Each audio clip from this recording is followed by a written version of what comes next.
Hello there everybody, it's Mr. Conway here. Now today I'm actually going to be reading the final part of Philip Pullman's Clockwork or All Wound Up. Now the final part, I got my In the Moment monkey here. So the final part of the story is actually, the remainder of it is set in the moment. So monkey, stay there.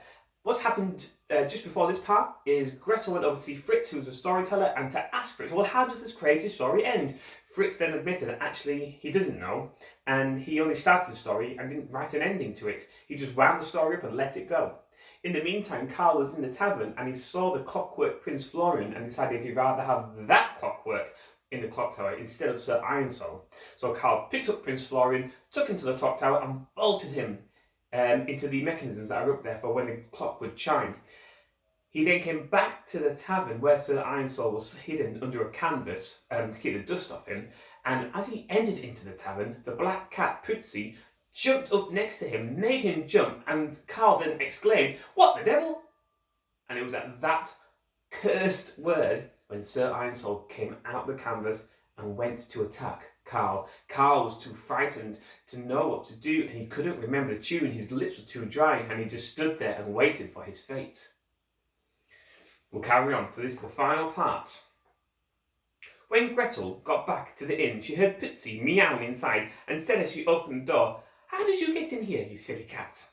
Putzi shot out into the square as Gretel came in and wouldn't stop to be petted. She shut the door and looked around for the prince, but she didn't see him anywhere. Instead, a horrid sight met her eyes and made her shiver and clutch her breast. There in the middle of the room stood Sir Ironsole, with his helmet shining blankly and his sword slanting downward. He was holding it like that because the point was in the throat of Carl the apprentice, who lay stark dead beside him. Gretel nearly fainted, but she was a very brave girl, and she had seen what lay in Carl's hand. It was the heavy iron key of the clock tower. With her mind in a whirl, she was still able to guess part of what had happened, if not all of it, and she realised that what Carl must have done with the prince. She took the key from his hand and ran out of the inn and across the square to the great dark tower. She turned the key in the lock and began to climb for the second time that night, but these stairs were far higher and steeper than those in Fritz's lodgings, and they were darker too, and there were bats that flitted through the air. The wind groaned across the mouths of the mighty bells and made the rocks swing dismally. But up and up she climbed until she came to the lowest of the clock chambers, where the oldest and simplest part of the mechanism was housed. In the darkness she felt her way round the huge iron cogwheels, the thick ropes, the stiff metal figures of St. Wolfgang and the devil. But she didn't find the prince, and so she climbed on. She ran her hands over the Archangel Michael, and in his armour he reminded her of Sir Ironsole. And she took her hands away quickly. She felt up the side of the figure in a painted robe, and her fingers explored his face until she realised that it was the skull face of death. And she took her hands away from him too. This mechanical figure is the one she just described. The higher she climbed, the more noise the clock made. A ticking and a tocking, a clicking and a creaking, a whirring and a rumbling. She climbed over the struts and levers and chains and cogwheels, and the further she went, the more she felt as if she, too, were becoming part of the clock. And all the time she peered into the dark and felt around and listened with all of her might. Finally, she clambered up through a trapdoor into the very topmost chamber and found the silver moonlight shining in on such a complexity of mechanical parts that she could make no sense of them at all. At the same time, she heard a little song. It was the prince calling for her. Dazzled by the moonlight, Gretel blinked and rubbed her eyes, and there was Prince Florian with the very last of his clockwork life, singing like a nightingale. "Oh, you poor thing! He's fastened you so tightly I can't undo the bolts. Oh, that was wicked. He was going to leave you here and run away, I'm sure.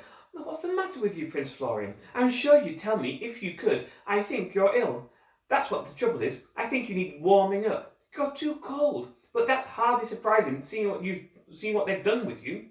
Never mind. If I can't get you down, I'll stay up here with you. I can wrap my cloak around both of us. You'll see. We're better off up here in any case, if you ask me. The things that have been going on, you'd never believe it. I won't tell you now because you wouldn't get to sleep. I'll tell you in the morning, I promise. Are you comfortable, Prince Florian? You don't have to speak if you don't want to. You can just nod." Prince Florian nodded, and Gretel tucked her cloak around him, and they held the boy in her arms, and she went to sleep. The last thing she thought of was, "He is getting warmer. I'm sure I can feel it." Now the morning came. All through the town, visitors and townfolks alike were getting dressed and eating their breakfast hungrily, eager to see the new figure in the famous clock. The snow-laden rooftops glittered and gleamed in the bright blue air, and the fragrance of roasting coffee and fresh-baked rolls drifted through the streets. And as time drew on towards 10 o'clock, a strange rumour went round the town. The clockwork maker's apprentice had been found dead, murdered. What was more, the police called Herr Ringelmann in to look at the body. The clockmaker was shocked and dismayed to see his apprentice lying dead. The poor boy! It was his day of fame! Whatever could have happened? What a disaster! Who could have done this terrible thing? Do you recognise this figure, Herr Ringelmann? Said the sergeant. This clockwork knight? No, I've never seen it before in my life. Is that Karl's blood on its sword? Well, yes, I'm afraid so. Do you think he could have made this figure? No, certainly not. The figure he made is up in the clock. That's the tradition, you know, Sergeant. He was going to fit his new figure in the clock on the last evening of his apprenticeship, just as I did in my time. Karl was a good boy, a little quiet and morose, perhaps, but was a good apprentice. I'm sure he did what he was supposed to do. And we'll see his new figure when it comes out in a minute or so. Oh, but what a sad occasion. Instead of a happy one, the new figure will have to be his memorial. Poor boy. Nothing was right that morning. The innkeeper was desperately anxious because Gretel was missing. What could have happened to her? The whole town was in ferment. A crowd had gathered outside the inn and they watched the policeman carry out Karl's body on a stretcher, covered by a piece of canvas. But it didn't look that way for long, because it was nearly 10 o'clock and the time had come for the mechanism to reveal the new figure. All eyes turned upwards. There was even more interest than usual because of the strange circumstances of Karl's death, and the square was so crowded that you couldn't see the cobbles. People were crammed shoulder to shoulder, and every face was turned up like a flower to the sun. The hour began to strike. The ancient clock whizzed and whirred and the mechanism came into play. The familiar figures came out first and bowed or jested or simply twirled on their toes. There was Saint Wolfgang, throwing the devil over his shoulder. There was the archangel Michael with his glittering armour. There was the figure of Herr Ringelmann had made for the end of his apprenticeship many years ago. And then a little boy who popped out, thumbed his nose at death, and twiddled his fingers before ducking out of sight again. And then came the new figure. But it wasn't one figure, it was two. Two sleeping children, a girl and a boy, so lifelike and beautiful that they didn't seem to be made of clockwork at all. A gasp of surprise went up from the crowd as the two little figures yawned and stretched and looked down, clutching each other for fear of the height, and yet laughing and chatting together in the bright morning light and pointing out the sights around the square. "Wow, a masterpiece!" cried someone, and another voice said, "That's the best figure ever made." And more voices joined in. "Oh, work of genius, incomparable! So lifelike, look at the way they're waving at us. I've never seen anything like it before in my life." But Herr Ringelmann had his suspicions, and peered upwards, shading his eyes, and then the innkeeper, looking up with everyone else, saw who it was and gave a cry of joy. "It's my Gretel! She's safe! Gretel! Keep still! We'll come and bring you down safely! Don't move! We'll be there in a moment!" And very soon the two children were safely on the ground. Two children, because the prince wasn't Clockwork anymore. He was a child as real as any other, and so he remained. The heart that is given must also be kept, as Dr. Kalmanus had been about to say to Prince Otto. But the prince didn't listen, did he? No one could guess where the little boy had come from, and Florian couldn't remember. Presently, everyone accepted that he had been lost and that they had better look after him, so they did. As for the metal knight with the blood-stained sword, Herr Ringelmann took it away to his workshop to examine it closely. When they asked him about it later, he could only shake his head. "Well, I don't know how anyone expected that thing to work," he said. "It's just full of miscellaneous bits and pieces.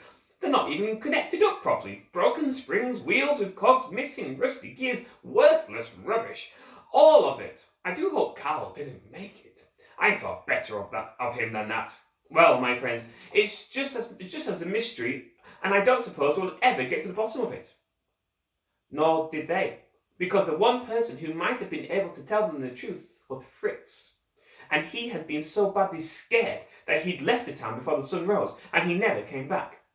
He fled to another part of Germany, and he was going to stop writing fiction altogether until he found he could earn lots of money by making up speeches for politicians. As for what happened to Dr. Kalmanus, well, who can say? He was only a character in a story, after all. And if Gretel knew more than anyone, she said nothing about it.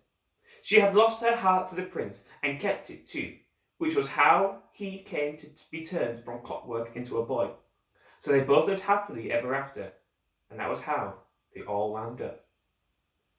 The end. So thankfully, there was a happy ending at the end of that thrilling mystery. So there we go, that was Philip Pullman's Clockwork, or All Wound Up. I really hope you enjoyed it, everybody, and that brings us to the end of this story. I'll try and find another one for us to enjoy. Alright then, guys, have a good one. Bye-bye.